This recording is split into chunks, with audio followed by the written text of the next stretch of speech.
this is Attorney Michael Kelly, and this is my class. Okay, thanks. I mentioned to them, Michael, that because they've already read the Robert case that had, set the standard for the 72-hour hearing. I mentioned to the class that you were involved in that case on the appeal. So I know that you're here today to talk about Chin's history and children requiring assistance. And Michael was also the appellate attorney on the Hillary and Angela case that you read for today as well. And he may segue into some delinquency issues as well, because it's all so interrelated. Thank you, Professor. My name's Michael Kelly. I am a private attorney with an office in Malden. Most of the cases that I do are in Cambridge, either in juvenile court or in probate and family court. About half of my practice is doing court-appointed work. The other half is doing various domestic relations work of all different kinds. When I started out of law school, I basically started up a practice with my wife and just started taking any work that would come in the door. And a lot of that was court-appointed work, because it was a little easier to get it back then, because it paid very little. But it was experience, and through work for what eventually became CPCS, I have developed a specialty in juvenile court, in care and protections, Chin's what's now called CRA cases and delinquency cases. And so I'm certainly happy to answer any questions that you have about those. I know that what you're supposed to be talking about today is what used to be called Chin's cases, child in need of services. The court is now calling them child requiring assistance, CRA for short.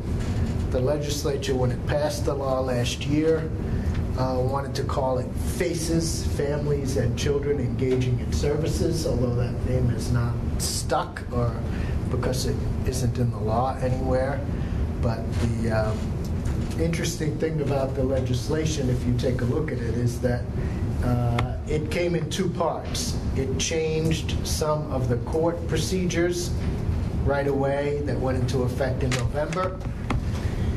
It also had a second part, which is creating services, family centers, resources for families and children to go to so that they don't have to come to court. That part is being phased in over the next 3 years, subject to funding, but there's an advisory board that was created to implement all of those changes in services. And so the advisory board is meeting and trying to figure out what the new law should be called and how it should all be put into effect. The handout that I gave you is what went to lawyers, public defenders, CPCS lawyers, when the law was passed in August, and as it was about to go into effect on November 5th. And so it's a good summary of what the changes were in the new law. And it doesn't necessarily give you a good sense of what the old law was like, but it can give you a little bit of an idea. The question that every state kind of has to figure out how they want to deal with it is what to do about youth who are called status offenders. They're status offenses. The reason they're referred to that is that things that minors do that are not crimes and are not problems if adults do them. And so they're only issues for the court because of the person's status as a minor. So in Massachusetts, it covers running away from home, covers not obeying your parents, covers not going to school, being truant, and it covers acting up in school, being a habitual school offender. Those were the four traditional categories. Back in the 50s and 60s and 70s up until 1972, if you did any of those things, they were quasi-criminal offenses. You'd be brought to court and you would be committed to a county training school. I think one of them was right up here in Tewksbury. And every county had its own little training school where mostly boys would be sent. I don't know what they did with girls exactly, but it's kind of all before my time, certainly before my time in Massachusetts. But they were wayward, right? Wayward, Wayward. yeah, wayward children. But they refer to them as stubborn runaways. And in 1972, the legislature decided to really decriminalize these status offenses and put into effect the Chins Law, which made them theoretically totally civil cases, custody cases that would provide services for the children and not have them locked up anymore. Parts of that law worked, parts of it didn't. There never were all that many services to provide to the children or to the families. There were still warrants that could be issued if the children ran away or if they didn't show up to court, in which case the children oftentimes were placed in handcuffs and in shackles, especially once they got to the courthouse. So, and it was felt by a lot of people that the services should be provided before the children get to court.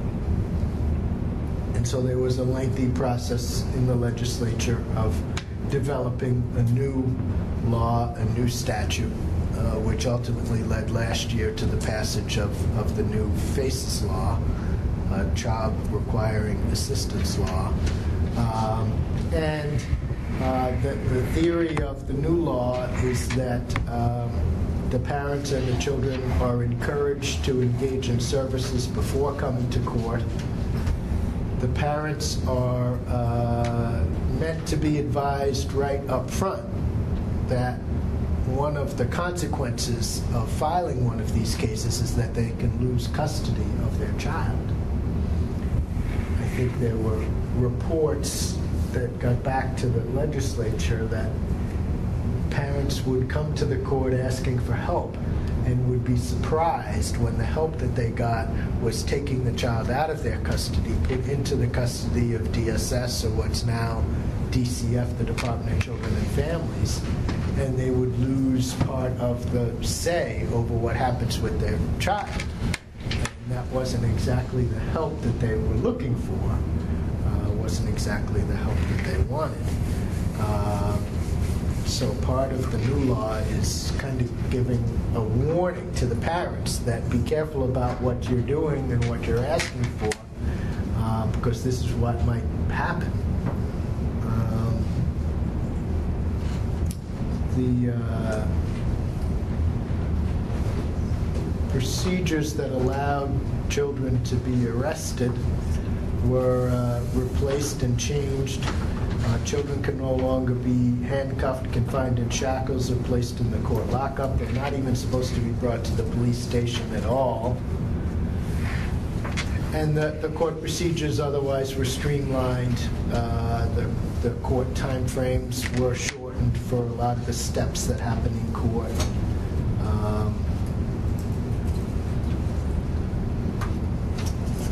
Some of the other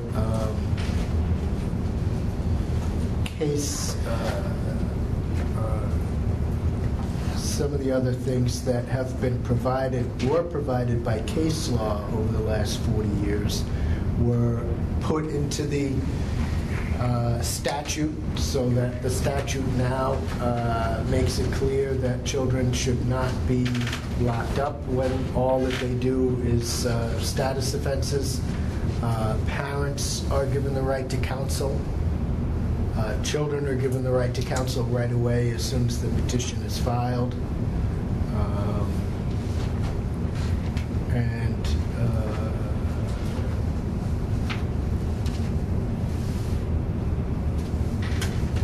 So that the new law eventually is hoped to have less children coming into court, less families coming into court, and more families getting services. We'll be interested to see if that actually happens or takes place. Did any of you get a chance to read the cases that were in the syllabus for today? I'm just wondering if you had any questions about those or anything, because it kind of... I can't remember the cases, but they were, I think it was more than midway through. It was talking about being analogous to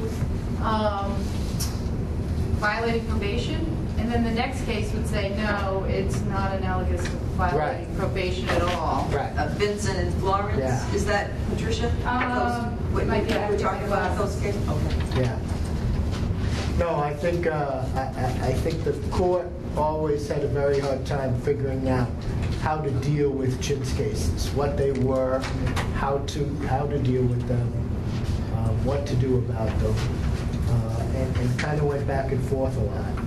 And we're not, the SJC and the appeals court are never quite sure exactly how to deal with them. Because in the matter of Angela, it did liken them to probation cases.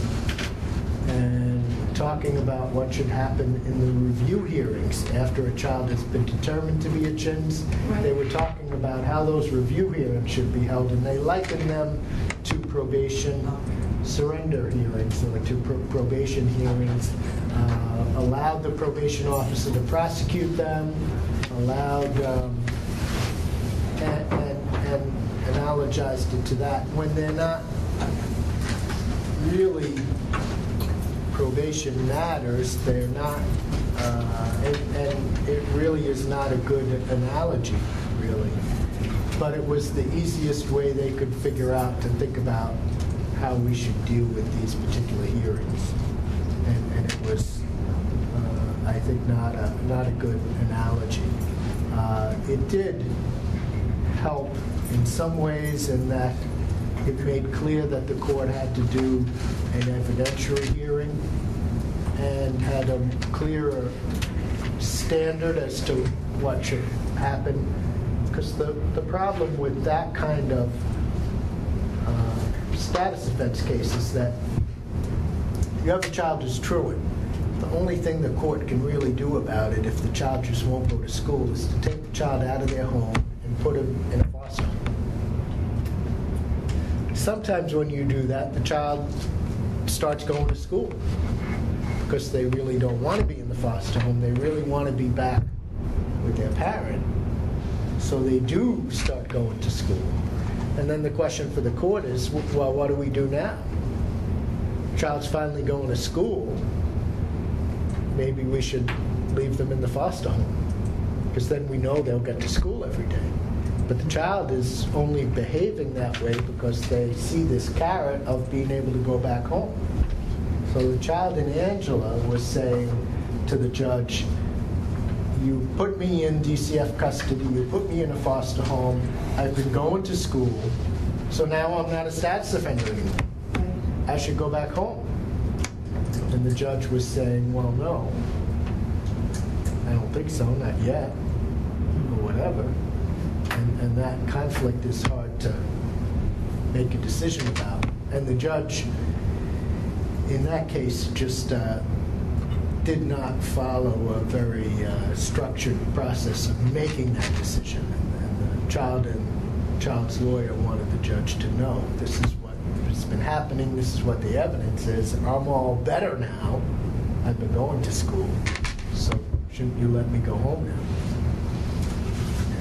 And so that was an interesting whereas the other cases, like Vincent, the cases where the contempt cases, where judges got so frustrated with children who wouldn't go to school or who would keep running away that they would hold them in contempt and they would put them in DYS, thinking that that would be a better coercion to get the child to go to school. And in those cases, the SJC said, no, this isn't probation. This isn't something you can be in contempt of. This isn't that kind of case. It's not that kind of contract. This is a custody case. All we're deciding in this status offense case is whose custody you should be in, so that we can get you services and that you can get better. And so they looked at it completely differently and said, there's no order that the child can be in contempt of. The only order is a custody order. Either the child stays with their parents, goes to DCF, goes to some other person. The options, the result of this Chin's case is just a custody order. So that's all we're deciding. And the new law, the new FACES law, the new CRA law, keeps going in that direction, saying all this is a custody case. We're just deciding if services need to be put in place, what kind of services, if custody needs to be changed, whose custody this child should be in. Would there be more services if the child was in the custody of a different entity or person? And that's all we're doing. We're not locking them up. We're not handcuffing them. We're not putting them in lockup. We're not putting them in the police station. All we're doing is figuring out whose custody they're in. But that was a good pickup because there's conflicting threats in some of the cases. Well, yeah, that was a definite dichotomy between the two. Yeah. The other thing was that it mentioned every 6 months, so it's custody, so this child may be put in custody, either DCF or with a foster Yeah. family for 6 months. Yeah. And then there's a subsequent hearing Correct. or a reevaluation Correct. of the status after every Correct. 6 months. Because I think in Hillary, the judge or the system failed to give her that hearing because she was in foster care in another place, so it fell through and she Right. fell out of the system. Yeah. So that was the old law, allowed custody orders that were no more than 6 months at a time, but they could be renewed until the child's 18th birthday. The new law is much stricter on that. Shorter, right? Shorter. And there's a time deadline. So the new law, the first custody order can only be for 120 days. The second custody order can be for 90 days. And you can only have 3 90-day orders, at the end of which the case has to be dismissed. So if you add up 120 and 3 90s, which is 270, there's a 390-day maximum period that a child can have a custody order in a FACES case, in a new CRA case. So what if the circumstances by which the original CRA was taken out still exists 390 days later? Well, the court and the people involved have several options. They can file a new CRA case, start the time frame all over again. If the same behavior is still applying, if the child is still refusing to obey the commands of their parent, if the child is still running away, if the child is still being truant, whatever the underlying case is, then a new CRA can be filed. You could get another 390 days. Are you all clear on who files? Who who are the petitioners in the various cases? So we're talking about running away, not obeying at home, not obeying at school, Being truant. and being truant. So the first two, go ahead. Well, it could be any mandated reporter. It could be the school It's teacher it's to much the- more limited. In a care and protection case, it's any person.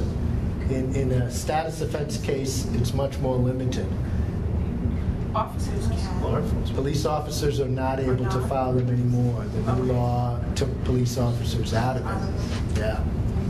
So for a runaway or for a stubborn child, the only person who can file that is a parent with custody or a custodian, legal guardian. Someone who has custody of the child can file. So you get subtle questions when you have like divorced parents or parents who were never married. You may need to find out who really has custody of this child. And it may be that the person coming to court isn't able to file because they don't have custody. But it's limited to the person who, because it's that person who can come to court and say, the child is not obeying me, the child's running away, they need services, they need help. Only the person who has custody of the child is allowed to do that. The school ones, the truancy and the school offender ones, can be filed by a school district. Doesn't say what a school district is, but presumably a school official, any school employee who's authorized to go to court and to file these can file it. Used to be that the old law said it had to be a supervisor of attendance, Right. but not every city or town has those anymore. Old truant officers who would like go and knock at your door if you weren't in school and say, come on, wake up, come to school. And I Many don't know- cities and towns don't have that kind of person anymore. So the new law says that any school district employee, and in a lot of cases you see assistant principals, you see different people from the school coming to file those. Sir, I wonder if I could ask you a question Yeah. related to that. I'm in New Hampshire, and I know Yeah. it's obviously different there, but I'm familiar down here too as well. We have school resource officers that Right, right. jointly paid by Yeah. the school district and the town. They're obviously police officers, Yeah. but they have administrative capacity within the school. Would they then be able to file on behalf of the school, or would they be taking? Possibly, Okay. possibly. I haven't seen it done. And I would think they'd have to go to a superior, Right. because they're employed by the school. Well, it depends. They have different understandings between the school districts and the towns The and the cities. memorandum of The memorandum of understanding. understanding. But they'd have to show that they were authorized by the school district to file it on behalf of the school district. Thank you. And they would be filing it on behalf of the school district. Also, I haven't seen school resource officers doing it because most of the time they send assistant principal or somebody else, guidance counselor or someone else like that. And you could certainly argue that police officers specifically were taken out of the statute and that they shouldn't be allowed to wiggle in this way. But Makes sense. New Hampshire chins is an interesting topic because a few years ago they totally did away with Correct. basically all chins in New Hampshire Correct. in a supposed effort to save money. It's true. Because they felt that they were spending a certain amount of money on these cases, on these children, on these services, and when and they could they I guess thought they could save money just by doing away with it entirely. But now there's talk about bringing it back because in reality, maybe you do away with the court cases, but that doesn't do away with the families and the children. And they're still out there. And it turns out that it probably worsened the dropout rate because you couldn't bring them to court anymore. And it made, I mean, I don't know what other impacts it had up there, but I've only read a little bit about it because I was very interested to see what would happen after they got rid of it. I can just tell you briefly, sir, that I work in law enforcement up there, and it's been worse because we actually have to tell families you're 100% on point with the fact that they did away with the chintz petitions in general, and more specifically, even runaways, even other than status offenses, any of the juvenile delinquency issues along those lines. Can't do anything about it. We have parents call up, my kid won't come back to the house. Sorry, I can't help. Yeah. Literally, we have a protocol from the Attorney General's office that says, tell them to deal with it on their own. Yeah. It's and it's caused, obviously when you're all the way down here and you start letting it go, it gets worse and run into problems with drugs and so on and so forth. They say wait till it results in something along those lines, and they wait till you can arrest them, right? Exactly. Yep. Yeah. We do. Yeah. Because the purpose, I mean, the reason for the chin statute back in 72, as Mike said, it was prophylactic. Yes. Let's give these kids some services. They're just committing status offenses that are not really crimes. So before they commit crimes, what can we do to help them? So that's pretty interesting. New Hampshire did away with that. I have a question or just a thought for all of you. Mike mentioned petitioners are parents/custodians and the school. What significance do you think that has? Petitioners, we just went through the CMP, the 210s, where the petitioners is DCF, represented by an attorney who pretty much, litigates the case. How do you think these cases go where either, again, parent, school, and it's not the school's attorney, is going forward on these cases? How different do you think that they are, procedurally, substantively, et cetera, than litigating a CMP case? Well, one thing I see that's different is that the parent's rights are not really going to be in question here because the parent is actually one of the petitioners, whereas with the CMP, someone else is petitioning and the parent. So here's the question: what's the standard of proof? And it hasn't changed, right, Mike? Or has it? Well, again, it's unusual because, and I think you have to differentiate between the parent-filed cases, right, like Jabad said, and the school-filed cases. Because the school-filed cases, I think, do implicate parent rights. Because the school is coming and saying to the court, your child is not going to school. We may take that child away from you so that they will go to school. And that's part of the reason that the law gives parents the right to counsel if they're indigent. And you can have parents. It can feel more like a CMP in that instance because the child is a lawyer, the parent is a lawyer. School, even if they're not a lawyer, they're a school official. They can be a lot more informal because everyone doesn't have a lawyer.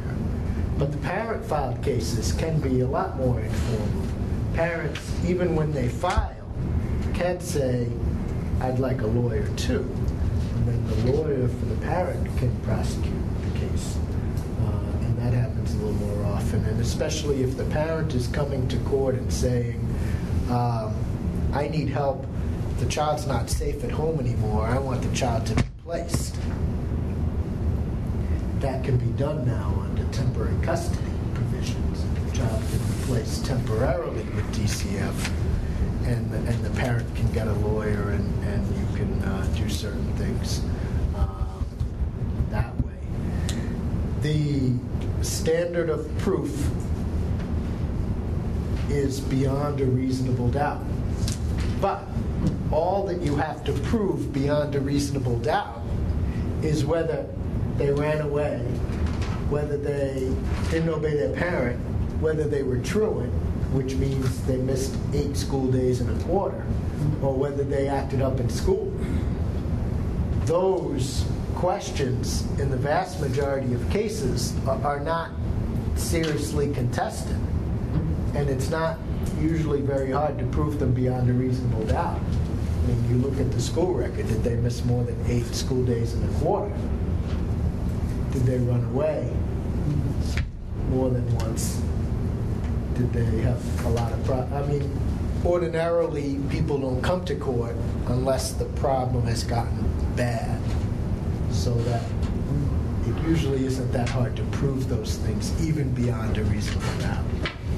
No, you said that they have 390 days and then they would have to file a new CRA. Right. So what happens in the event that every time they file a new CRA, this continues and continues and continues, but yet, I mean, we know it's not a crime that Right. these kids are committing, so what happens? Well, if the behavior really keeps continuing, you could keep filing them until the child turns 18. Okay. You could, if the problem is the parent, you can file a care and protection case against the parent. Sometimes the DCF will take a voluntary placement agreement contract between the parent and DCF that will place the child in care without having to go to court all the time. DCF does that a little bit. They don't like to do that because they end up paying lots of money for the care that the child gets. But they will sometimes do that.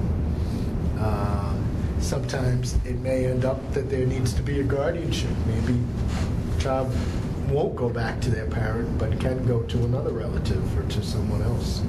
So at that point, you have to start, under the new law, being a little more creative and thinking, what does this child really need? Where are they going to end up? What are we going to do for them? Go ahead. Do they have evidentiary hearings often? It mentions it in, I'm not sure if it's Angela, and it says just to get the risk of error of decision when it's an out-of-the-house placement. Right. So are those standard? It didn't say it was, it just kind of mentioned it when it was talking about standard of proof. It all depends on the posture of the case and what the child wants. If the child is fighting it, then you would have some sort of evidentiary hearing, but they can be kind of informal. Most of the time, if the people aren't represented by a lawyer, they just kind of tell the judge what facts are, what they want. The judge might ask questions. As the child's lawyer, you would get a chance to cross-examine, ask any questions that you want. There would be documents, sometimes the school records, things like that could be introduced. One of the things that the new law put into effect is that after the child has been determined to require assistance and before there can be a disposition, the court has to hold a conference of all the parties involved with the child. And I have seen that happen. In some cases, it can be very useful, very interesting. It's almost like the judge and everybody involved sits around a conference table and finds out what's really going on with the child, and everyone gets a chance to talk. The ones that I've seen are in the courtroom. They could be in the judge's lobby. And simultaneously after the determination, you know, whether it's the child waiving without a trial, or is it like right after in the same day? It's usually after the fact-finding hearing. It could be the same day as the disposition, so you hold a conference and then you get a second call and then come back into court, and then the judge decides what the formal disposition should be based on what the judge has heard in the conference. But it gives, I think, the lawyers a chance to present more evidence, present more information, bring people into court. You can invite the people that you want to come to court for that and to talk to the judge. You can present documents. One of the things about having things being a little more informal is that as a lawyer, sometimes that gives you a chance to do more. you're not limited by formality either. That's, And you can sometimes be creative and take advantage of that. You don't like it when the other parties take advantage of it, but you can use it to your advantage too, and bring people in and offer documents, offer information, offer evidence if it would support what your client wants, if it would support what the child wants, what the parent wants. so will parents always have counsel? No. You see, okay. Can you explain what might be instances? They first, to get court-appointed counsel, they need to be indigent. And that has been tightened up. And all people who are asking for court-appointed counsel in Massachusetts now need to present financial information, tax returns, all this other stuff. So if they can't prove they're indigent, they would not get a lawyer. If they could prove they're indigent, they would get a court-appointed lawyer, but they can waive it. They can say, I don't think I need a lawyer. And many parents do that because there often is not anything terribly contested going on, and they often don't think that they need to have a lawyer quite yet. And they're probably right. They don't necessarily need it. So they first have to be indigent, and then they're offered a lawyer. They don't have to take it. They can waive it. So does this change the Hillary decisions? My client argued successfully that if custody was going to be an issue, custody to DCF, then and only then, parents got lawyers during the CHINS process. It doesn't really enlarge that? The statute does enlarge it somewhat because it changed the temporary custody part of the new statute.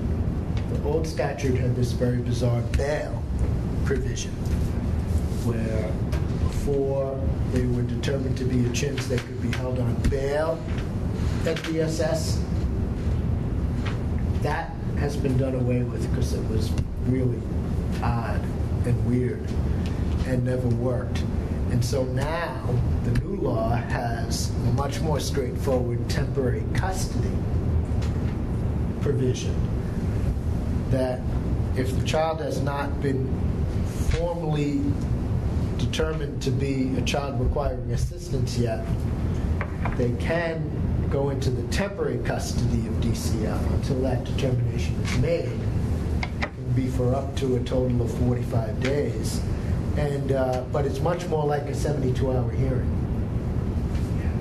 And they actually talk about it in terms of reasonable efforts have to have been made.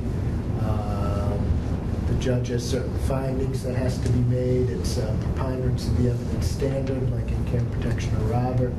So the temporary custody decision at the beginning of a CRA case is a lot like a 72-hour hearing, and the judge has to decide that this is what the child requires until we can make the fact-finding and the conference and the disposition.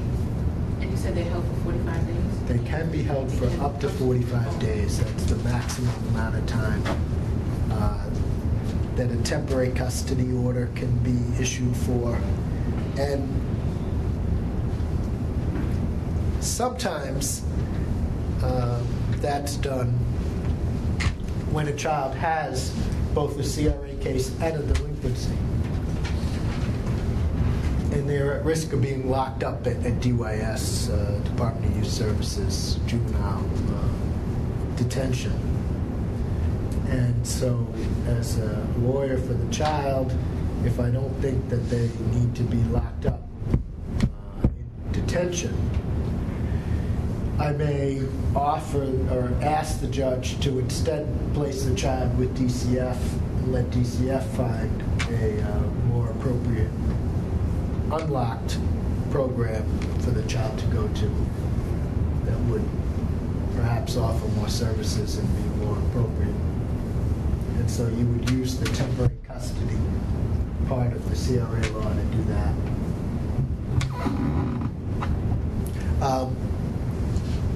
Massachusetts, the new law, though, has created, unintentionally, a problem akin to what's happened in New Hampshire, because the new law says that you cannot put handcuffs on status offenders. You can't bring them to the police station. So I think unintentionally the new law has made it more difficult for Massachusetts police officers to figure out what to do with these children.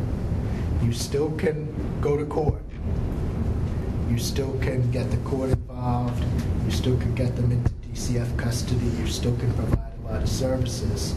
But figuring out how to get a runaway child into the courthouse is a little bit more tricky under this new law. I guess so. And the police are frustrated, and the judges are frustrated, and the people who developed this new law are kind of frustrated, and so they're trying to figure out what to do about it, because they don't want to go back to the part where the kids were put in handcuffs and dragged to the court. But they kind of have left it open as to exactly how to do it instead, and it's hard to know. I mean, a lot of kids are cooperative, and if the police come up and say, what's your name, where are you supposed to be, what are you doing, they will go with the police, or they will go with their parent or custodian, and they'll go to court the next time. But it's those few difficult kids that run away and don't cooperate with anybody and say, I'm not going to court with you. It's hard to figure out what to do with it. So how does it work? You said the police are not petitioners anymore. The parent is the petitioner. So parent calls and, I don't know where my kid is. Yeah. My kid ran away. Yeah.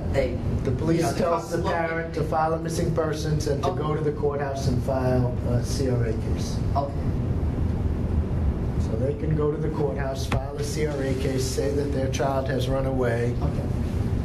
And if the police finds the child during court business hours, the police can get the child and bring them to court. And notify the parent. Notify the parent. Okay. Notify DCF to show up. But the problem comes Sunday morning at 2 a.m. You find a child on the side of the road. What do? You can call the parent. If they're in DCF custody, you can call DCF. But it's a little hard to figure out where you go from there. And to a certain extent, the police now in Massachusetts are stuck with the same response that you have in New Hampshire, where you have to tell the parent there's not a lot we can do. Right. I would say the one thing that, obviously if it changes positions and becomes a criminal offense, then you can do what you need to do with respect to that. So that's what we've had to do in the past with people that run cooperative. Right.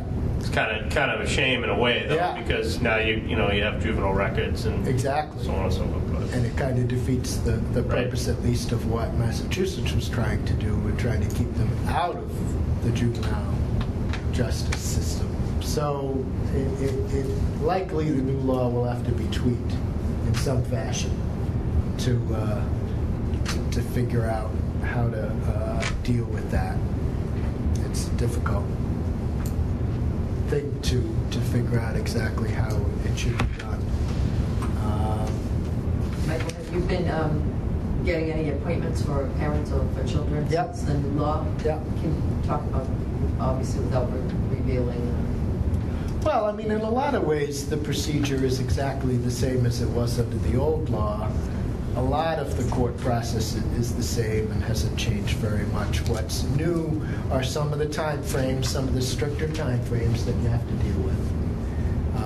You have to also be aware of the conference and disposition and some of the slightly different things that happen in court in terms of the hearings in court. But the court procedure hasn't changed all that much. As a lawyer for a child, you may be involved earlier in the process As a lawyer for the parent, you may be involved earlier in the process, and that can only help you as the lawyer, because in the past you would pick up a chintz case and it may have been in court already for 6 months or a year, and a lot of stuff might already have happened before you ever saw the people or represented them. One of the things that, as a chintz lawyer, as a care and protection lawyer, and as a delinquency lawyer, one of the things that we have been encouraged to get more involved in is the school piece. So that if the child is having trouble in school, we've been encouraged as their court-appointed lawyer to find out a little bit more about that, to see, are they getting special education help? If not, should they be getting it? If they are getting it, are they getting appropriate help? Is there something more that could be requested? When you cover delinquency cases, you'll see that Massachusetts has a law that allows schools to suspend or expel students who have been charged with certain crimes. And we have to defend the children at those suspension and expulsion hearings, try to keep them in school. And so much of our advocacy in all of these kinds of cases, but particularly in CRA cases, is school advocacy.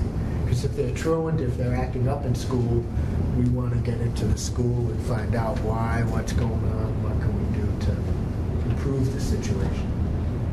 So a lot of what we do is school related, and that hasn't changed very much. That was the same under the old law and under the new law. The one area that where things have gotten a little better in Massachusetts is that the federal court had a case called Rosie D. Have you talked about that at all? No, I haven't. Okay. In fact, I didn't even give it to them, so if you would, I would like if you would talk about those. Yeah. I remember that. Any child who's on Medicaid, Mass Health in Massachusetts, is supposed to get a certain level of services, and particularly a certain level of mental health services provided to them. Anything that's medically necessary is supposed to be provided to them. And a bunch of child advocates got together, sued Governor Romney when he was governor, and saying that Mass Health was not providing the appropriate level of mental health services to children. And they won their case, and eventually the state entered into a consent decree that provided that Mass Health should provide community-based mental health services for children. And the state has set up a network of community-based health services, community service agencies, that when a child has a significant mental health problem, they can be referred to their local agency and get services in their home.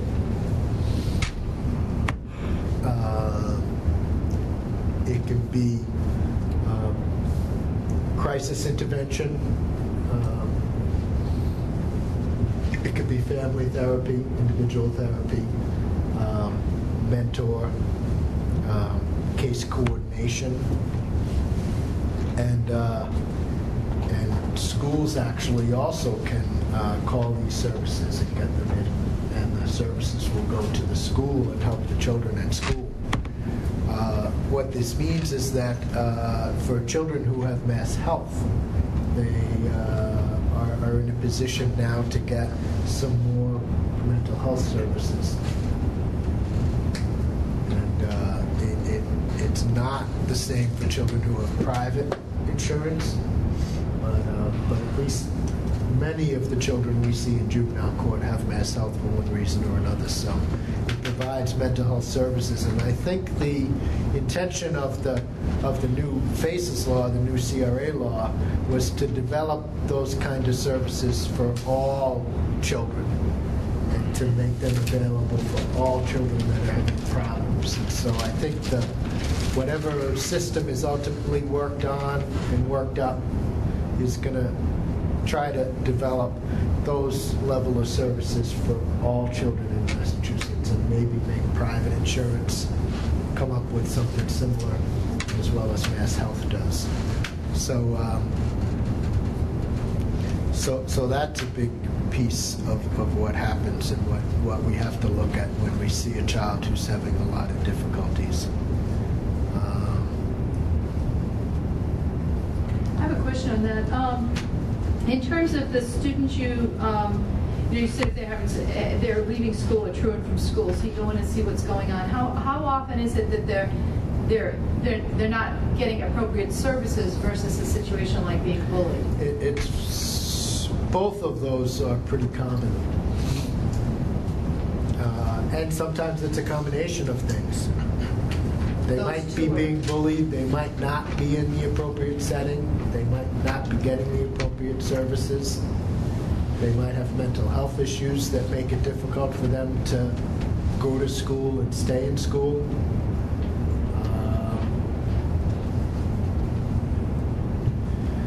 They might be really bored in school.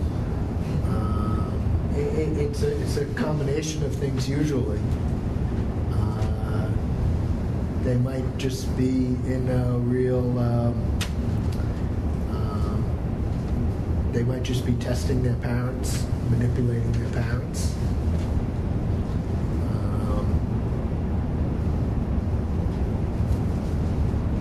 And the trick, if it were, or the thing as a lawyer, as a judge, as a professional, when you have a case like this, the trick is trying to figure out, in this individual case with this individual child, why are they not going to school? I mean, I don't know about you, but I loved going to school. All my friends were in school.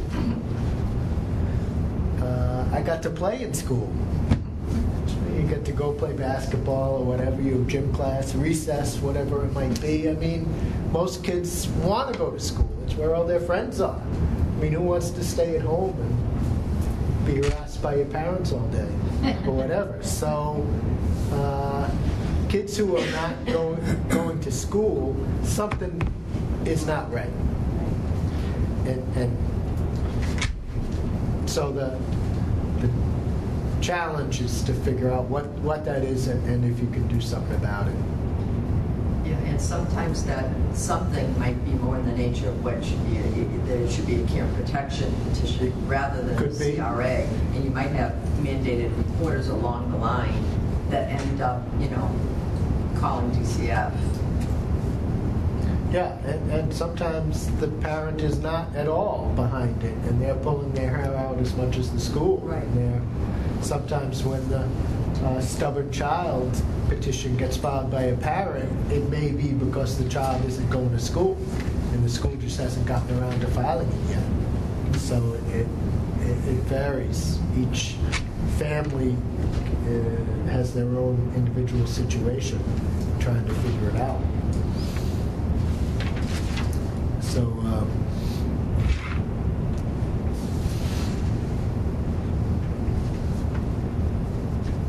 the challenging thing as well that we've talked about a little bit is when you have a child who is both in the child welfare system, whether it's through a CRA or a CMP, and they have delinquency cases.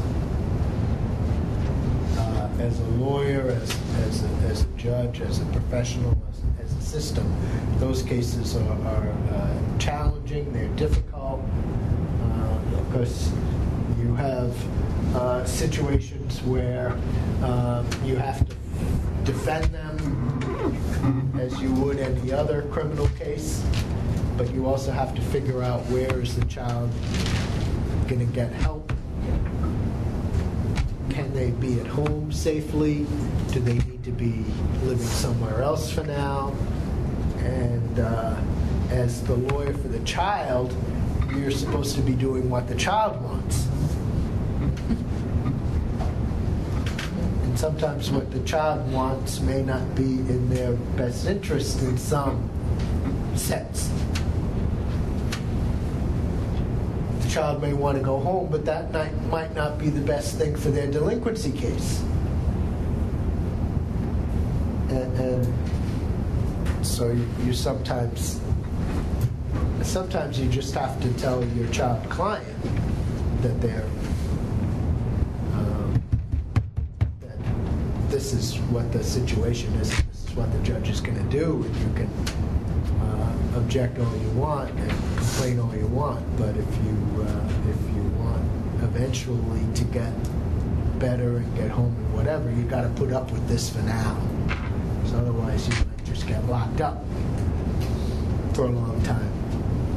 So you have to often, as much as you are being an advocate for your child client with the court, much of what you're doing often is being a counselor at law for your client, whether it's a child or a parent, explaining the law to them, explaining to them what the judge is going to do, explaining to them what the consequences are of various steps that they can take, and giving them really good advice and hoping that they take it.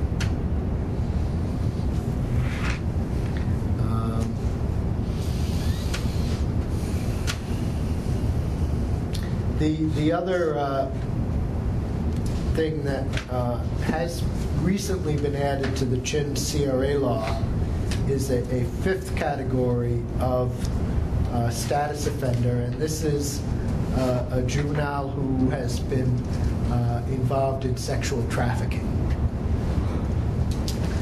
Massachusetts passed a sexual trafficking law about a year ago meant to provide help to prostitutes and other victims of sexual trafficking, rather than arresting them, rather than locking them up, trying to provide them services. So if there are juveniles who are involved in prostitution at all, they can have a CRA case or a C&P filed against them. Their criminal case can be diverted away from criminal or juvenile court, and they can get help if they're willing to take the help rather than be prosecuted. So that's something that was added recently to the CRA law and to the C&Ps.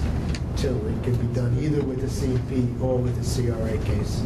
What is the age cap? Because in one of the cases, they were talking about somebody that was over 17. So was it 18? The new law has made it 18.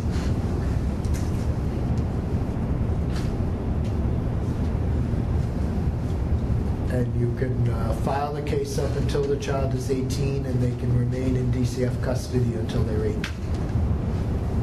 And then they even can sign themselves in to DCF past their 18th birthday voluntarily if they want to, whether it's a C&P or a CRA. So there's a whole other category of help. Because it used to be that children, when they turned 18, were just kind of shown the door. But the federal government actually got involved in saying that that didn't seem very fair or wise. And so now there's federal money to the states to keep providing help to children after they age out and turn 18. And they can remain in their foster home, they can get other kinds of services. In some situations, they can get free college tuition and things. So there is more help available to both CRA children and C&P children when they turn 18. They can sign themselves in and remain in care.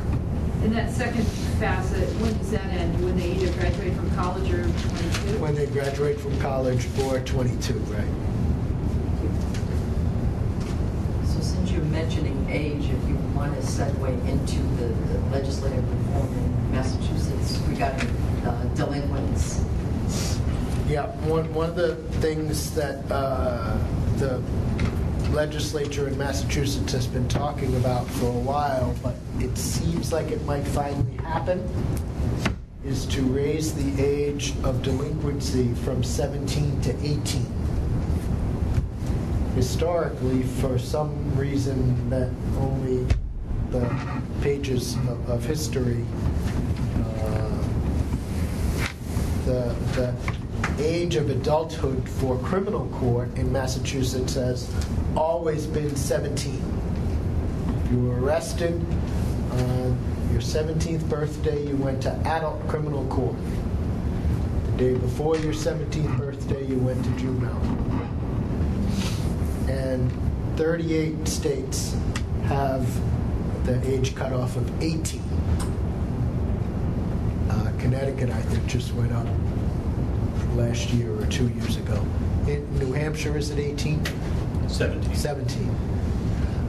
So it looks like Massachusetts, sometime this year, is likely to pass a law that would raise the age to 18. So that 17-year-olds would go to juvenile court, would go to DYS, would not go to the adult house of correction.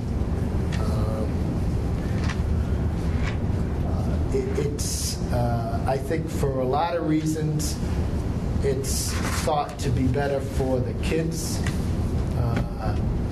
provide them with better help, better processes, treat their cases more appropriately.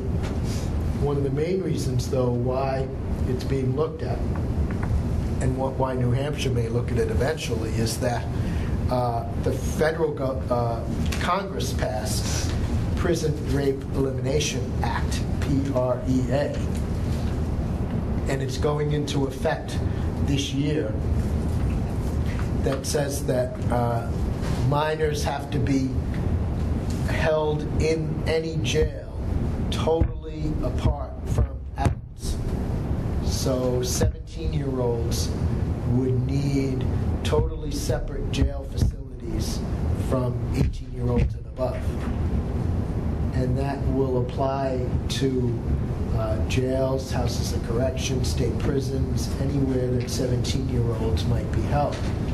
And so, at least in Massachusetts, it will be easier and less costly, much less costly, to just have 17-year-olds at DYS, rather than make every county house of correction build a new small jail for 17-year-olds. It just doesn't make sense. Because they need to be, because Congress determined that young people in adult houses of correction were getting raped a lot, and mandated that that be totally separated. And that was one of the features of that law. And so,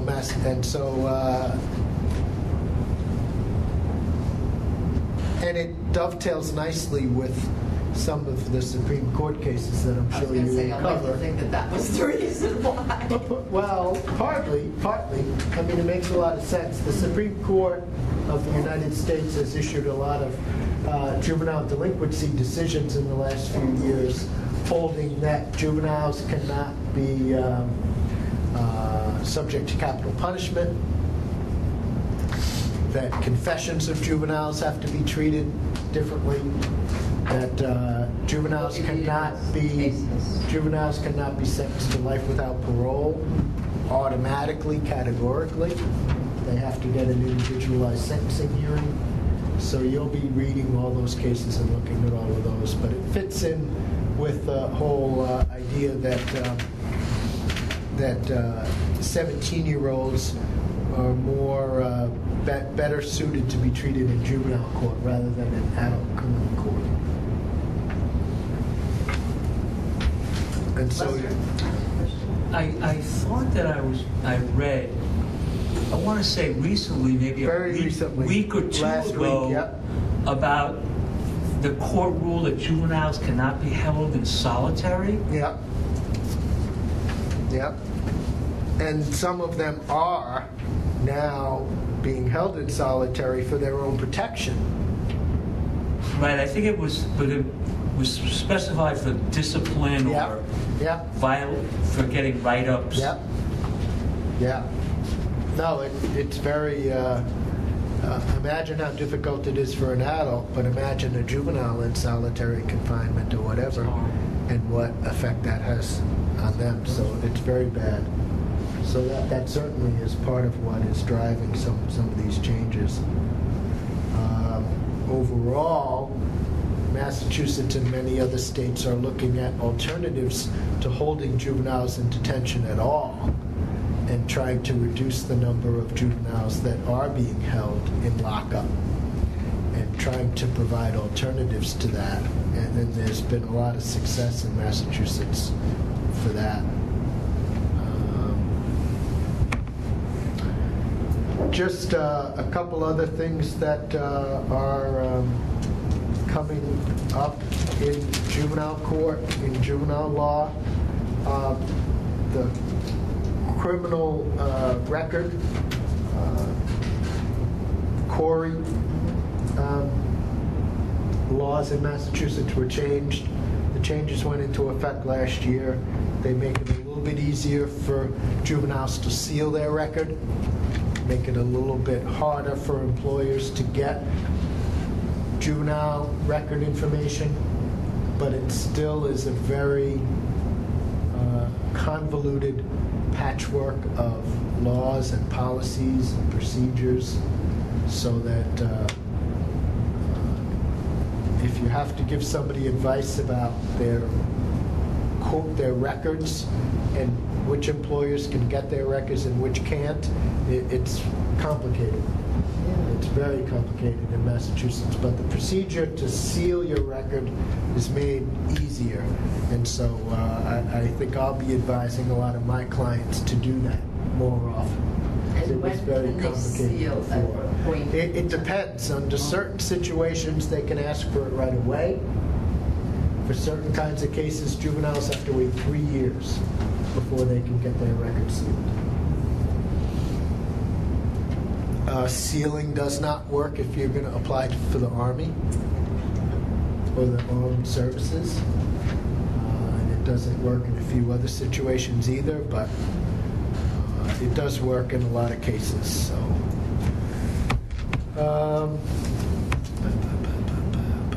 the new marijuana law is creating all sorts of interesting things in Massachusetts, including in juvenile cases. So there were some really interesting cases that came down from the SJC last week about whether passing a joint around is distribution of marijuana or not.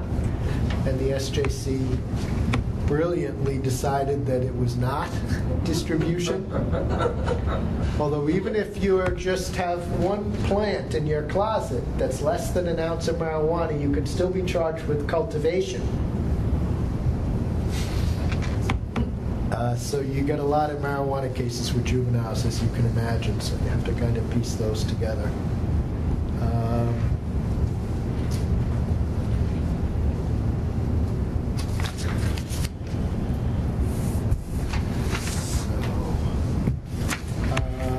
So those are some of the areas where there might be changes in the law. Any questions about? I had one on, you said that they're looking at alternatives to holding them at all, but if you don't hold them, where do they go for safekeeping until? They could be in a shelter, a little less secure facility. They could be home with an electronic monitoring ankle bracelet or a GPS.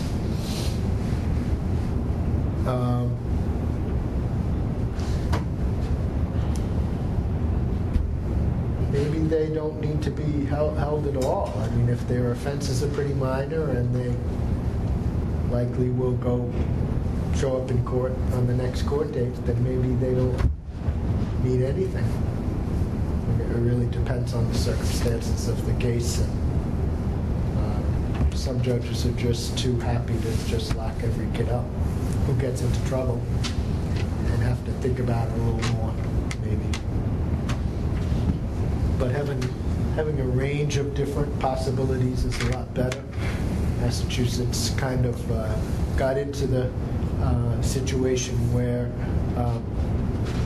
the judge only had two options: either send the kid home or lock them up. So if you have more options, I think it's better. You can do better things.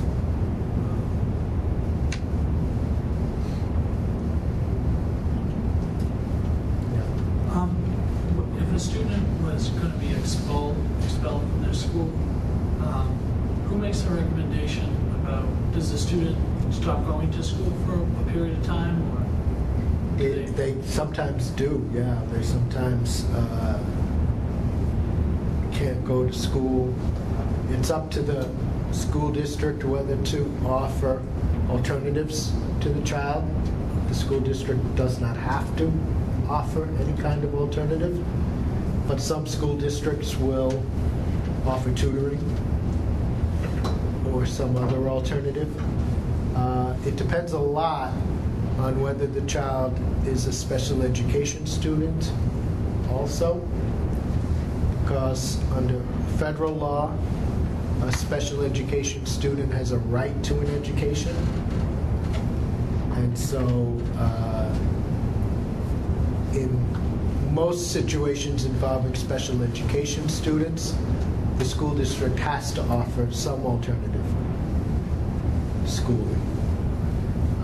But if the child is not special ed, then the school district does not have to offer anything, and no other school district in Massachusetts has to let that child enroll.